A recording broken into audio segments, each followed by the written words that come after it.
bouge. La France bouge. Que sont-ils devenus? Bonsoir Nicolas Schweitzer.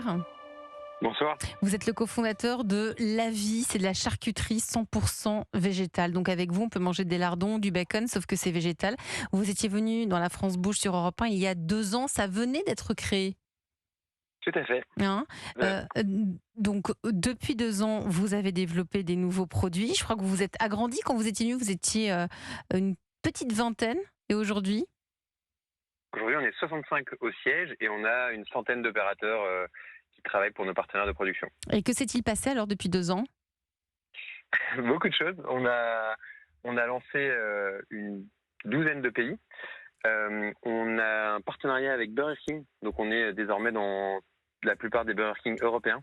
Et c'est nous qui fournissons par exemple le bacon végétal de leur offre. Ah ouais, donc vous êtes bien développé. Oui, on est beaucoup de chance. André Terrail, vous êtes le propriétaire de la Tour d'Argent. Il y a du végétal dans les assiettes de la Tour d'Argent? Bien sûr, on a une offre végétarienne qui est importante. Après, on essaie de rester fidèle petit peu à notre film. Mais du végétal, je veux dire, des alternatives à la viande? Bien sûr. Ouais. Alors, des alternatives à la viande, on a un petit peu de mal, il faut l'admettre, sur ces produits de substitution pour l'instant. Je pense qu'on n'a pas, nous, on a l'impression qu'on n'a pas encore la profondeur ou l'expérience, le recul nécessaire. Après, je vais vous dire la vérité, je ne suis absolument pas un expert. Donc, parce que vous, la viande. Oui, le canard. On a très très belles recettes. Le potage Hermini, on a des très très jolies choses qui n'ont des très très belles recettes qui n'ont que des produits végétariens. Nicolas Schweitzer, donc vous êtes le cofondateur de La Vie, donc c'était des lardons, et là vous êtes en train de lancer le jambon végétal. Exactement. Vous avez le droit de l'appeler jambon? Et vous avez le droit de l'appeler jambon? Pour l'instant, on a tout à fait le droit de l'appeler jambon végétal. Luc? Oui, c'était ma question, parce que on entend parler d'une loi qui interdirait d'appeler tout ce qui est végétal, de prendre le steak végétal interdit, le bacon végétal interdit. Comme les végétaux, hein. Oui. Qu'est-ce que vous en pensez? Donc c'est effectivement un projet de décret que le gouvernement vient de soumettre à l'Union européenne.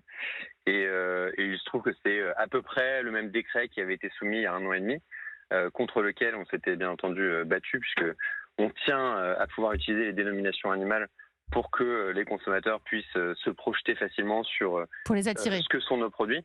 Oui, voilà. Enfin, typiquement, si je vous donne un paquet de lardons végétaux, vous allez tout de suite penser flamencuche, carbonara, etc. Si je vous donne des morceaux de soja ou de pois, c'est plus compliqué de se projeter. C'est moins vendeur. Mais vous avez entièrement raison.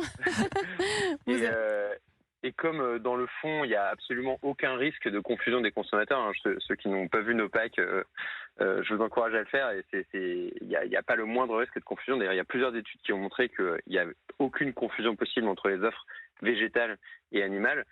C'est très clairement et uniquement une manœuvre des lobbies de la viande qui est assumée pour essayer de chacun défend son bout de gras sans jeu de mots. Hein, c'est normal.